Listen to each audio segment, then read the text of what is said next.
Hello guys, in this video I'm going to show you how to edit the nose in a picture in Adobe Photoshop. The first thing you need to do is enter the app.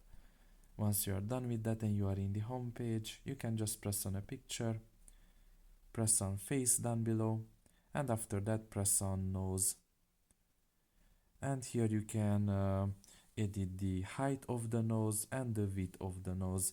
Now for free you can only edit the height of the nose.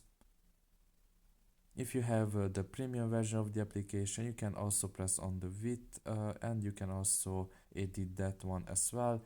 Now in this picture specifically, you cannot really see a lot of change because the face doesn't really have a very visible nose.